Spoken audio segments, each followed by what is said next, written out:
Hello. आप सभी को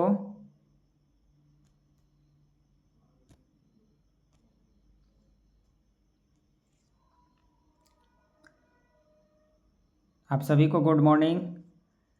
देखिए, आज हम बिहार बोर्ड के द्वारा जारी किया गया मॉडल पेपर लेकर आए हैं जो एसएसटी का है। ठीक है, एसएसटी का मॉडल पेपर जो बिहार बोर्ड जारी किया है उसको आज हम लोग हल करने की कोशिश करेंगे और देखेंगे कि हम लोग कितने क्वेश्चन को अटैच करते हैं, कितने क्वेश्चन को हम लोग जो है कि सॉल्व कर पाते हैं, आप लोग कितने क्वेश्चन को इसमें आंसर दे पाते हैं। ठीक है, तो आज हम यही इसको सॉल्व करेंगे और जितने सारे जो सब्जेक्ट हैं सभी सब्जेक्ट को वन बाय वन करके हम सॉल्व करेंगे। ठीक है, तो चलिए शुरू करते हैं।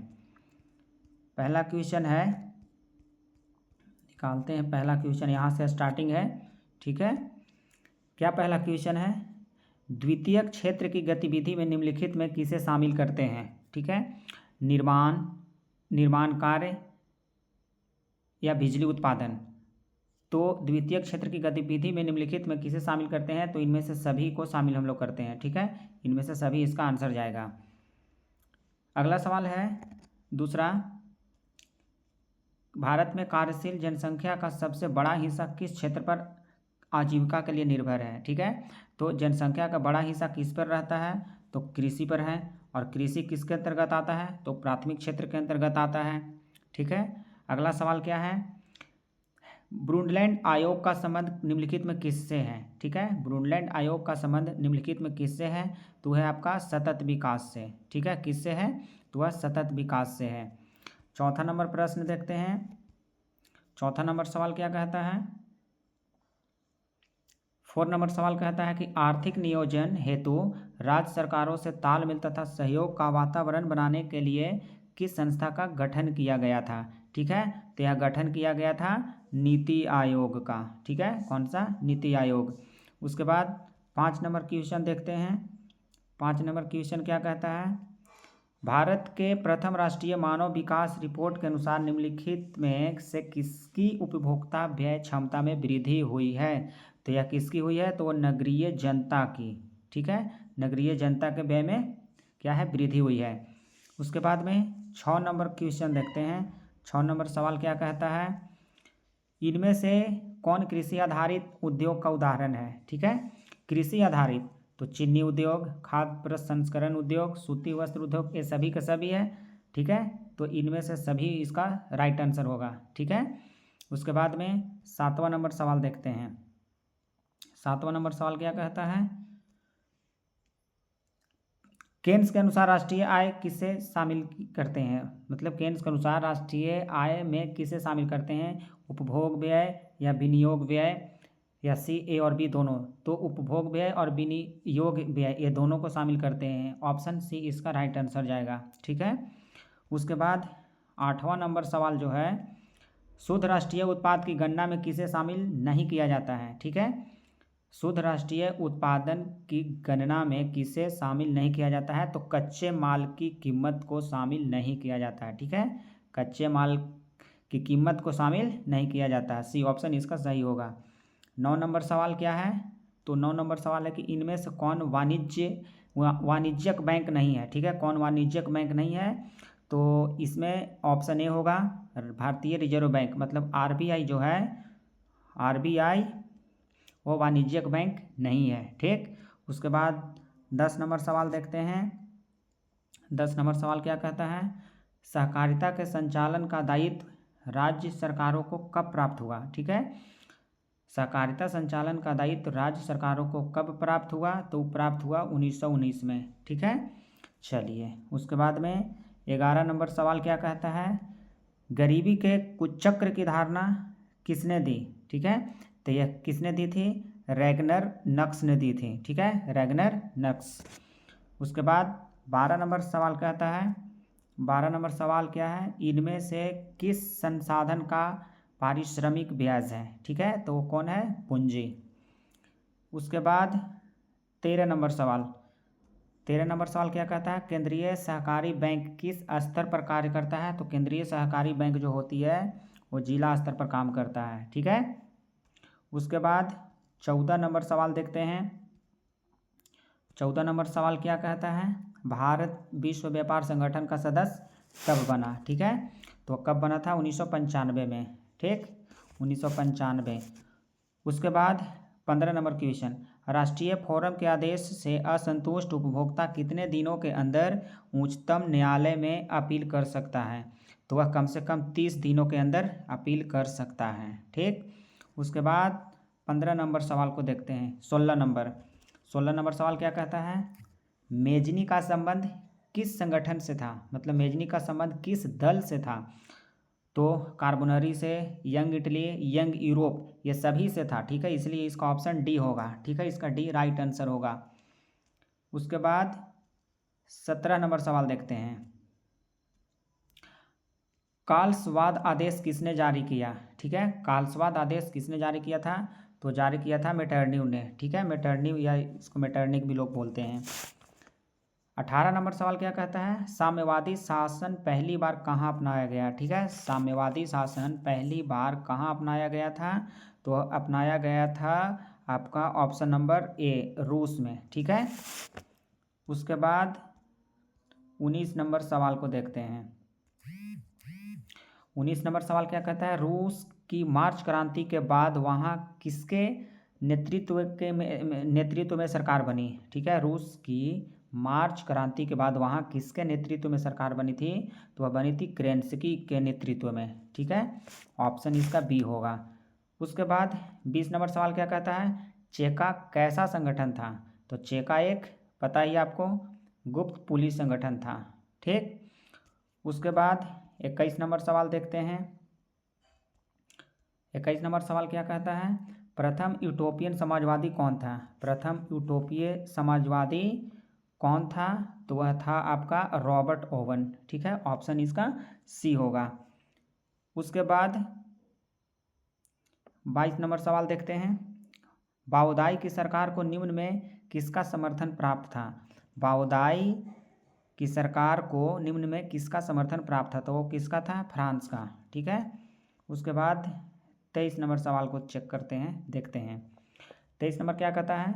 जिनेवा समझौता के क्रियान्वयन की देखभाल के लिए बने अंतर्राष्ट्रीय आयोग का सदस्य राष्ट्र निम्नलिखित में कौन सा मतलब कि नहीं था? ठीक है, जिनेवा समझौता में मतलब कि कौन सा नहीं था? तो वो था चीन। चीन जो था वो नहीं था, इसका ऑप्शन बी होगा सही। उसके बाद चलते हैं 24 क्या कहता है? स्वराज का लक्ष्य किस कांग्रेस अधिवेशन में पारित किया गया था? तो लाहौर अधिवेशन में पारित किया गया था। ठीक है, उसके बाद 25 नंबर सवाल देखते हैं। 25 नंबर सवाल है कि तिनकठिया व्यवस्था समाप्त करने की सिफारिश किसने की थी? तो तिनकठिया व्यवस्था समाप्त करने की सिफारिश जो था वो चंपारण एग्रेरियन समिति ने सिफारिश की थी। ठीक है, उसके बाद 26 नंबर सवाल को चेक करते हैं। जालियांवाला बाग हत्याकांड जांच के लिए किस समिति का नियुक्त किया गया था? तो ये आपको पता होगा, हंटर समिति का गठन किया गया था, नियुक्त किया गया था। उसके बाद 27 नंबर सवाल है, हिंद स्वराज नामक पुस्तक के लेखक कौन है? हिंद स्वराज नामक पुस्तक के लेखक, तो ये आपको बहुत अच्छे से पता है कि महात्मा गांधी जी थे। ठीक, उसके बाद 28 नंबर सवाल। 28 नंबर सवाल क्या कहता है? 1920 में मानवेंद्र नाथ राय ने भारतीय कम्युनिस्ट पार्टी की स्थापना कहाँ की थी? तो की थी ताशकंद में। ठीक है, ताशकंद। उसके बाद 29 क्या है? वामपंथी शब्द का प्रथम बार प्रयोग किस क्रांति में हुआ था? ठीक है, तो यह किस क्रांति में हुआ था? तो हुआ था फ्रांसीसी क्रांति में। ठीक है, उसके बाद आगे चलते हैं 30 नंबर सवाल। 30 नंबर सवाल क्या कहता है? चार्टिस्ट आंदोलन कहाँ हुआ था? ठीक है, चार्टिस्ट आंदोलन आपको पता है इंग्लैंड में हुआ था। उसके बाद 31 नंबर सवाल देखते हैं। 31 नंबर सवाल क्या कहता है? पराजित तुर्की के साथ कौन संधि की गई? ठीक है, पराजित तुर्की के साथ कौन सी संधि की गई? तो आपकी कौन सी की गई थी? आपको पता है कि सेवर्स की संधि की गई थी। ठीक है, ऑप्शन नंबर ए। 32 नंबर सवाल क्या है? गांधी जी ने किस गोलमेज सम्मेलन में भाग लिया था? हम बताए थे कि गांधी जी ने केवल द्वितीय गोलमेज सम्मेलन में भाग लिया था, मतलब ऑप्शन इसका बी होगा राइट आंसर। ठीक, द्वितीय गोलमेज सम्मेलन में गांधी जी सिर्फ भाग लिए थे। उसके बाद 33 नंबर सवाल चेक करते हैं। 33 नंबर है कि राष्ट्रीय श्रम आयोग का गठन कब हुआ था। ठीक, तो हुआ था 1948 में। राष्ट्रीय श्रम आयोग का गठन कब हुआ था? 1948 में। उसके बाद 34 नंबर सवाल देखते हैं। 34 नंबर सवाल क्या कहता है? अलेक्जेंड्रिया नामक व्यापारिक केंद्र की स्थापना किसने की? ठीक है, अलेक्जेंड्रिया नामक व्यापारिक केंद्र की स्थापना सिकंदर ने किया था। ठीक, उसके बाद 35 नंबर सवाल देखते हैं। 35 नंबर सवाल क्या कहता है? अंतर्राष्ट्रीय पुनर्निर्माण एवं विकास बैंक को किस नाम से भी जाना जाता है? ठीक है, तो वह जाना जाता है विश्व बैंक के भी नाम से जाना जाता है। ठीक है, ऑप्शन इसका 20 सही होगा। उसके बाद 36 देखते हैं। मार्टिन लूथर का जन्म कहाँ हुआ था? ये तो आपको बहुत अच्छी तरीक़ा से पता होना चाहिए, वो जर्मनी में हुआ था। ठीक, चलिए जर्मनी। उसके बाद आगे बढ़ते हैं। 37 नंबर 37 नंबर सवाल को चेक करते हैं। मुद्रणालय स्थापित करने से पूर्व लाइसेंस लेना किसने अनिवार्य किया था? तो ऑप्शन आपका डी होगा, Lord William Bentinck. Lord William Bentinck ने ही अनिवार्य किया था। उसके बाद 38 नंबर सवाल को देखते हैं। 38 नंबर सवाल क्या कहता है? मोतीलाल नेहरू ने किस समाचार पत्र का संपादन किया था? तो मोतीलाल नेहरू ने, ऑप्शन इसका ये सही होगा, इंडिपेंडेंस नामक जो है कि एक समाचार पत्र का संपादन किया था। उसके बाद 39 क्या कहता है? मैसूर का शासक टीपू सुल्तान किस क्रांति से प्रभावित था? मैसूर का जो शासक है टीपू सुल्तान, किस क्रांति से प्रभावित था? तो वो था फ्रांसीसी क्रांति। ठीक है, फ्रांसीसी क्रांति से वह प्रभावित था। 40 नंबर सवाल को देखते हैं। प्रोटेस्टेंट धर्म सुधार की शुरुआत का श्रेय किसे दिया जाता है? ठीक है, प्रोटेस्टेंट जो था ना, प्रोटेस्टेंट धर्म सुधार की शुरुआत का श्रेय किसे दिया जाता है? तो वह दिया जाता है मार्टिन लूथर को। उसके बाद अन्नामलाई बाघ अभयारण्य कहाँ स्थित है? ये बताए थे। अन्नामलाई बाघ अभयारण्य जो है वो आपका आंध्र प्रदेश में स्थित है। ठीक है, इसका ऑप्शन आपका बी हो जाएगा सही आंसर। ठीक, उसके बाद 42 नंबर सवाल देखते हैं। 42 नंबर तो बहुत आसान है। निम्नलिखित में से किसमें जीवाश्म होते हैं? तो आपका पता है कोयला में होता है। ठीक, आगे है कि तांबा खनन में कौन सा स्थान संबंधित है? तांबा खनन में कौन सा स्थान संबंधित है? तो वह है मयूरभंज, एक जगह है, उससे आपका संबंधित है। Option A. 44 नंबर सवाल क्या कहता है? गोंडवाना कोयला क्षेत्र किस नदी घाटी में पाया जाता है? ठीक है, वो दामोदर घाटी, सोन घाटी, गोदावरी घाटी, ये तीनों में पाया जाता है। इनमें से सभी इसका राइट आंसर होगा। उसके बाद 45 नंबर सवाल देखते हैं। 45 नंबर सवाल क्या कहता है? निम्नलिखित में से कौन नकदी फसल का उदाहरण है? गन्ना, रबर, मूंगफली। आपको पता है कि सभी नकदीय फसल हैं। ठीक, इसका डी ऑप्शन सही होगा। 46 क्या कहता है? भारत में पहली चीनी मिल किसके द्वारा शुरू की गई? तो भारत में पहली चीनी मिल की शुरुआत ब्रिटिश के द्वारा शुरू की गई थी। ऑप्शन इसका सी सही होगा। ठीक है, आगे बढ़ते हैं। 47 नंबर देखते हैं। 47 क्या कहता है? इनमें से कौन आकस्मिक प्रबंधन का घटक है? ठीक है, इनमें से कौन आकस्मिक प्रबंधन का घटक है? तो स्थानीय प्रशासन, स्वयंसेवी संगठन, स्थानीय लोग। तो इसका ऑप्शन जो होगा डी सही होगा, सभी।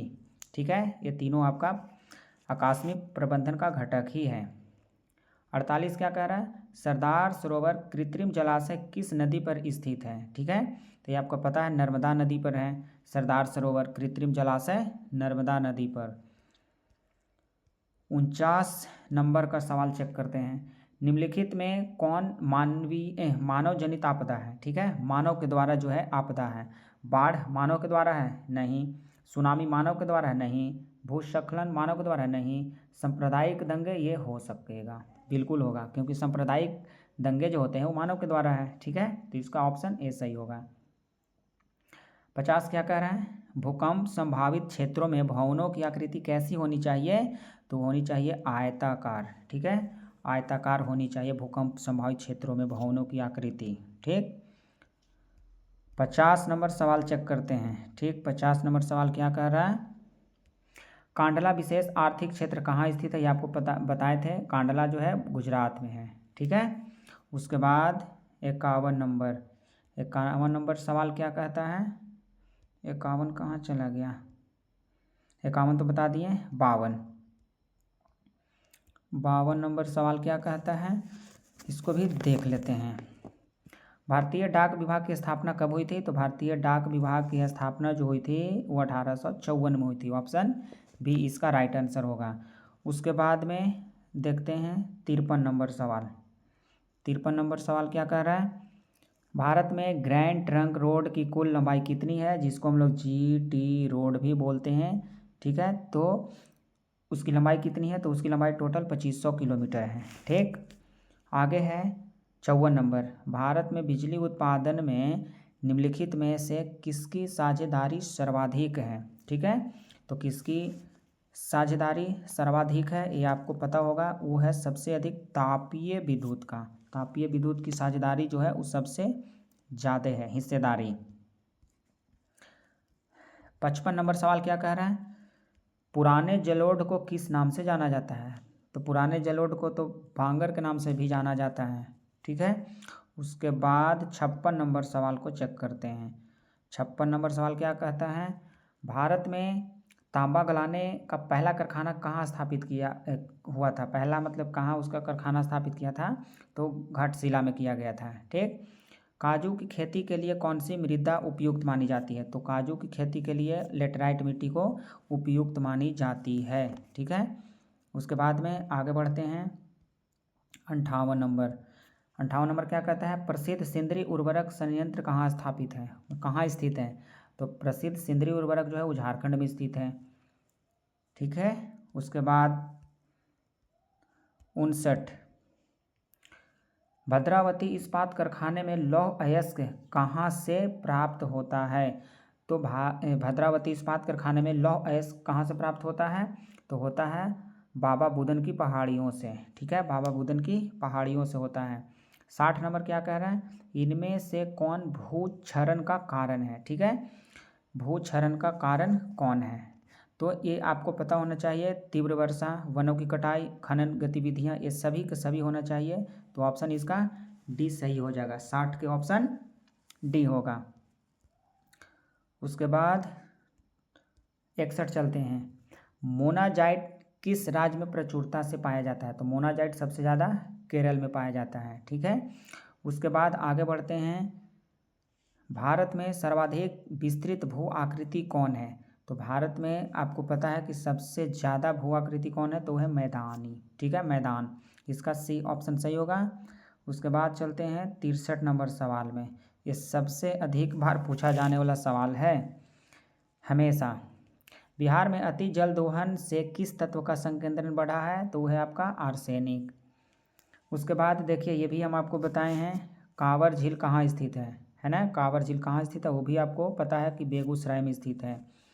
ये सब बिहार बोर्ड के द्वारा जारी किया गया ऑफिशियल मॉडल पेपर है और इसको बहुत अच्छे से कंप्लीटली याद करना है। हो सकता है कहीं इसी में से 2-4 क्वेश्चन पूछ न लें। ठीक, उसके बाद नेक्स्ट क्वेश्चन की ओर आगे बढ़ते हैं।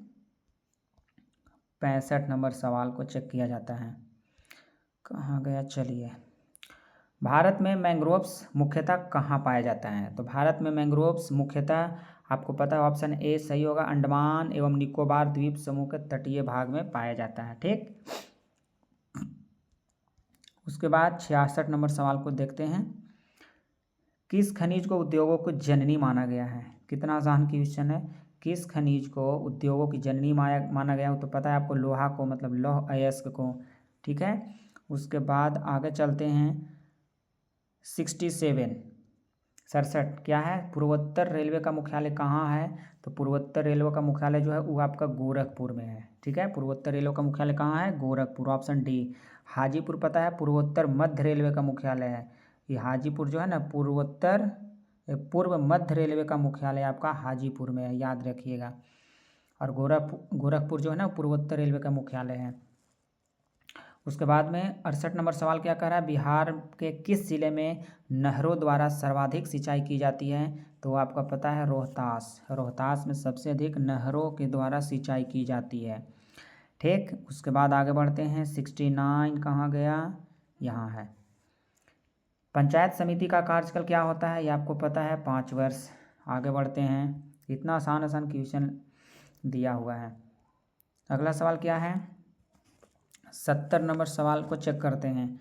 नगर निकायों का संबंध किस संवैधानिक संशोधन से है? तो वो आपका 74वें संशोधन से है। ठीक है, उसके बाद 71 है, समवर्ती सूची पर किसे कानून बनाने का अधिकार होता है?